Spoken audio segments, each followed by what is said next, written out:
Hi there. My name is Amber Stinson, and I am excited to be here with you today to discuss the proposal and plan for a youth recreation center in the small rural town of Marshall, Illinois. So, a number of factors have to be taken into account before any ground is broken for the construction of a recreation center in Marshall. First, the organization's mission must be established to ensure that a community need is being met, and the budget can see to it that this is the case. The organization should create a plan for achieving its goals after it has outlined a clear mission statement. In this instance, to contribute to the betterment of our community, it is our mission to cultivate a sense of belonging and creativity for the youth population in Marshall, Illinois, through a diverse range of educational and social activities in a physically and emotionally safe environment. Although the strategic plan does not typically include precise financial goals, it'll lay the groundwork for more in depth budgets as the mission is fulfilled and regular operations become active within the organization. Prior to thinking about the specific budget to lead to success, those leading the charge on the recreation center need to determine what activities will be hosted and what specific goals will be accomplished within these programs. Depending on the desired activities, the budget will have to accommodate property, space, and equipment to optimize such practices. Now, let's look at a few of those goals for the youth recreation center. First, the center aims to generate positive community change through program offerings for children. This can include sporting events, leagues, educational activities, or programs pertaining to the arts and different STEM fields. Second, the center will empower success in the youth population by promoting literacy, critical thinking, and creativity in all things they offer to the community. And third, we want to create opportunities for growth by reducing barriers to services and resources and those experiences. Now, this can be achieved in a multitude of ways, including our membership base, rates for attendance, and budget for cutting edge program offerings. Aside from the actual activities and what kind of accommodations will be present, you have to consider all of that too. If this is a child friendly facility, there may be a need for a playroom, daycare, or nursing area. If this space will serve as a before after school care activity for school age children, a kitchen for snack or meal prep may be necessary too. All of those factors need to be taken into account when creating initial budgets in order to determine the full range of operation, and some of those may be short term costs, but others will serve as long term costs. Short term costs can be those associated with program offerings, daily operations of the children's activities, and meals and kitchen supplies. Long term costs can be those related to the building and property, such as mortgage, bills for electricity and Wi Fi, equipment purchasing and maintenance, and items like that. Now, staffing a daycare area may mean additional wages or necessary certifications, while a kitchen entails more equipment and upkeep on items that may need replaced or deplete the value of the space once it's outdated. On the other hand, the variety of services or programs that the community center is capable of providing to the community may also depend on how much land or square footage is available for use based on the space that's already been obtained.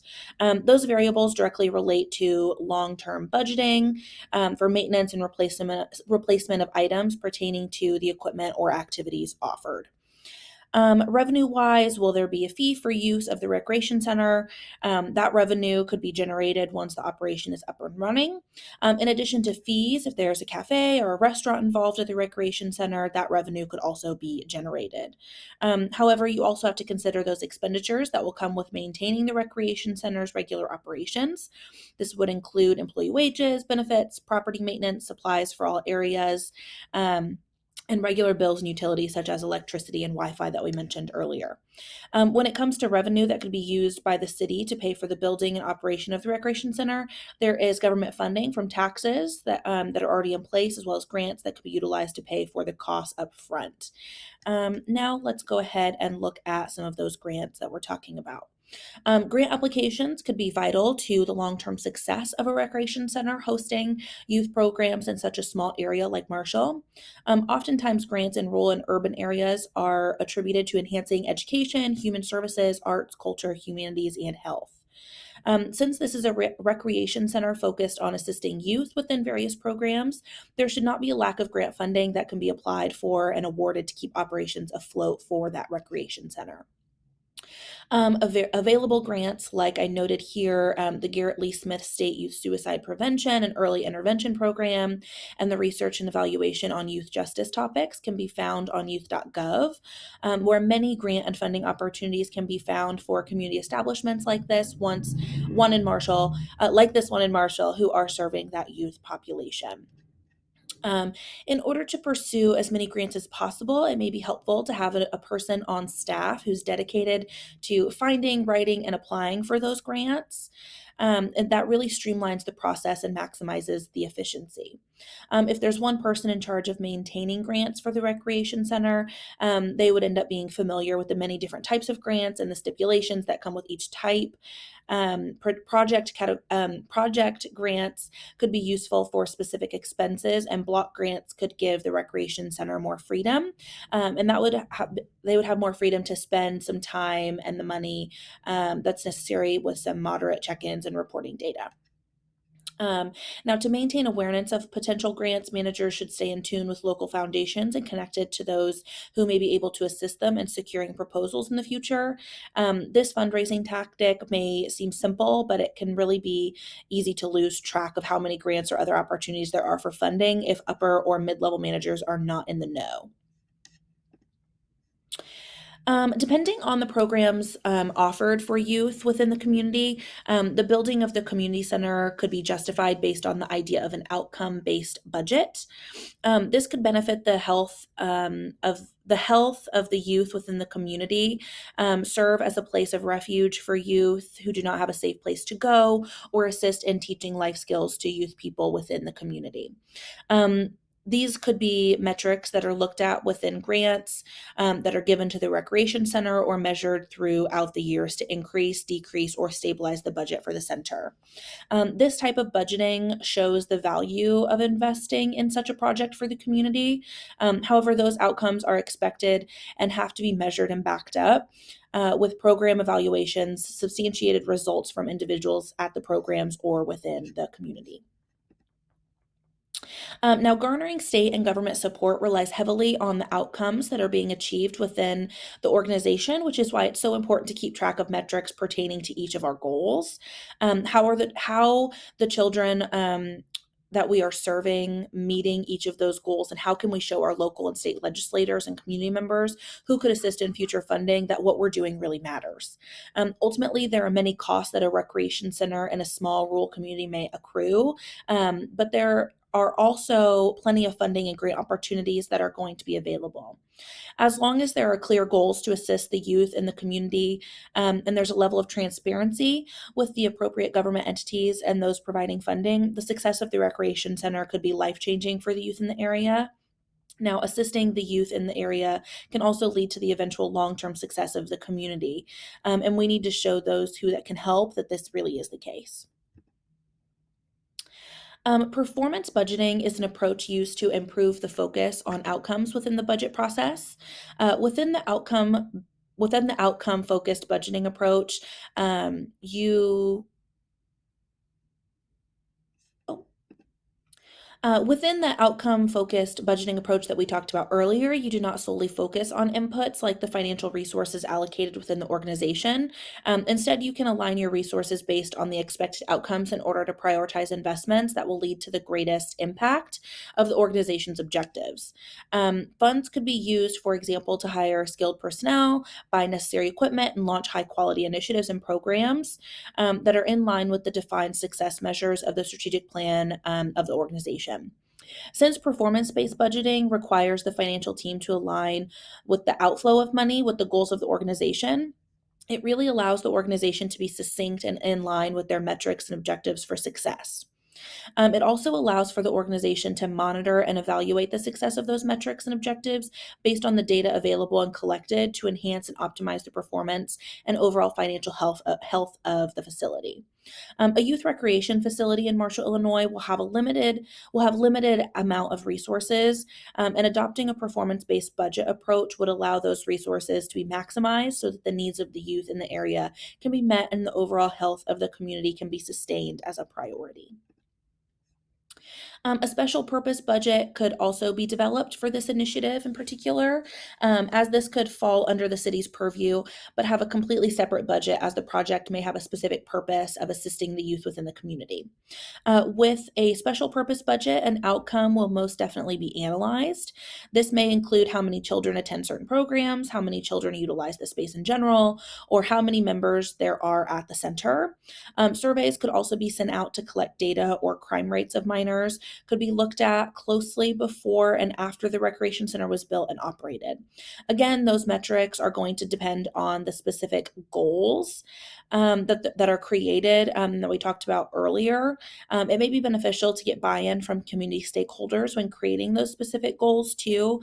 I know that we came up with those before, but whichever organization is moving forward with this in Marshall may want to make sure that stakeholders are happy with those goals. Either way, all options for outcomes that could be analyzed for funding or obtaining state government support, like we chatted about before, can be replenished with regular membership dues or revenue from outside sources, such as those government entities that have some stakeholder buy-in. Something else that must be considered to lead to the long term success of the youth recreation facility is the types of indirect costs that may be associated within the construction and operation of it as an entity. When looking at the information in a university led revitalization strategies, it can be seen that expenses such as street resurfacing, installation of new street lighting, bricking of sidewalks, tree planting, and traffic calming measures can all make a significant impact on the usage and atmosphere of such a community hub, especially if the area that's purchased is not immediately ready for humans to be roaming through, especially little humans. In this case, since this is a youth recreation facility, you would want the surrounding area to be ready for exploration of youth and adventurous minds. Safety would be a major key, and the indirect costs associated with ensuring that safety must be taken into account from the beginning when looking at the budget for the startup of this facility. Now, when looking at the approaches to long term debt financing discussed in Chapter 6, we see four options: long term notes, mortgages, bonds, and capital leases. The long term note is when a company borrows money within the stipulation of paying with the stipulation of paying it back under certain terms, such as interest rate and payment due dates. Mortgages are loans secured by a specific asset, typically in terms of real estate. Um, Bonds are agreements to borrow and repay money with specified stated face, par, and maturity values. And bonds are often used to spread risk and benefit from investors. And like I said, bonds are often used to spread risk and benefit from investors' tax incentives. Capital leases pertain to the organization leasing equipment instead of purchasing it, with a non cancelable contract that the company commits to making payments on indefinitely. I really recommend the use of a mortgage and possibly a capital lease if there is a lot of equipment that's required before opening the facility. When it comes to mortgages, the funds are often being borrowed to purchase the collateral. Some mortgages do not require any repayment on the principals for a specific amount of years. In this case, a larger balloon payment is required at a later date. More commonly, a mortgage will require equal payments at the end of each month throughout the life of the loan. These equal payments include some interest and some principal repayment. The amount of interest varies from payment to payment as the interest falls when it's applied to the lowering principal amount left on the life of the loan, and that portion of the repayment is applied to the principal. Using a mortgage to pay for the main hub of the facility would really allow the organization to apply more of those funds in hand to programs and initiatives that could lead to the long term sustainability of the organization as a whole. Let's see. When it comes to community benefits, ultimately, a youth recreation center has the ability to impact the overall community in a positive way. However, there's no substantiated claims that all aspects of the community should benefit from this service based organization. Capital investments are supposed to better the community, but all aspects of the community do not have to be ticked off of a box in order for the investment to be just that, an investment for the community overall. A recreation center can strategically use just-in-time purchasing for different products to maximize financial efficiency and resource allocation. The main purpose of the just in time strategy is to decrease inventory costs and increase inventory turnover.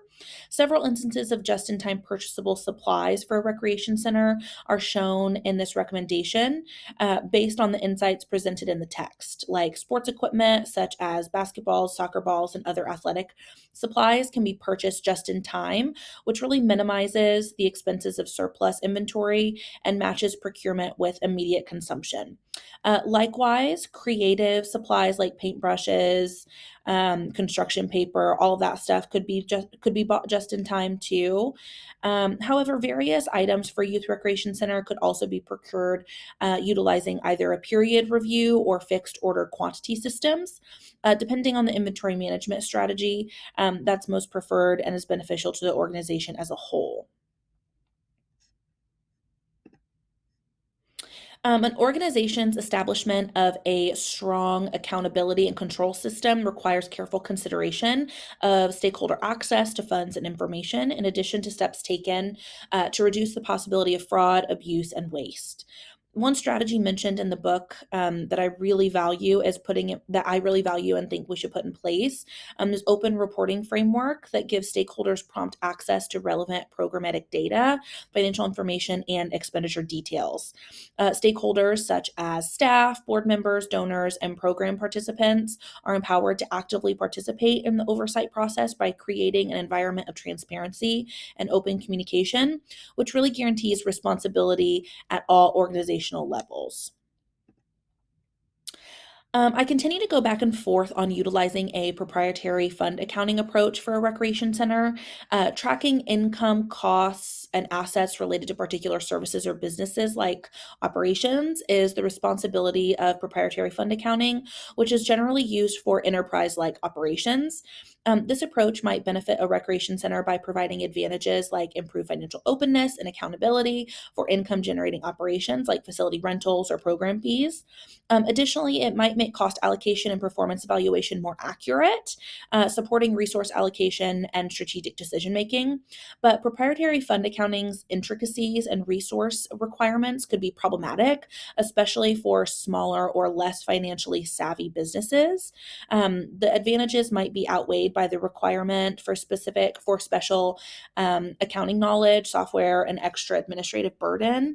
However, my recommendation is ultimately guided by a more thorough assessment of the recreation center's financial structure, operational priorities, and capacity to implement and sustain proprietary fund accounting practices. The key elements that have a direct bearing on the viability and operations of businesses, including recreation centers, are included in the category of central issues in financial condition analysis. The economy and demographics are two of the most important challenges for recreation facility management. The employment rate, income levels, and spending patterns of consumers are examples of economic fluctuations that might affect the center's financial sources, program participation rates, and overall financial stability. Now, similar to that, changes in the population, aging population, and makeup of communities might influence the target market for the center, as well as the need for recreational services. Leadership can anticipate shifts in demand, modify programming to meet changing community needs, and adjust resource allocation methods by regularly monitoring economic indicators and demographic trends. Central issues in financial condition analysis, including economic trends, demographic shifts, public service demand, and revenue generation dynamics, highlight the multifaceted nature of managing a youth recreation center in such a dynamic community setting.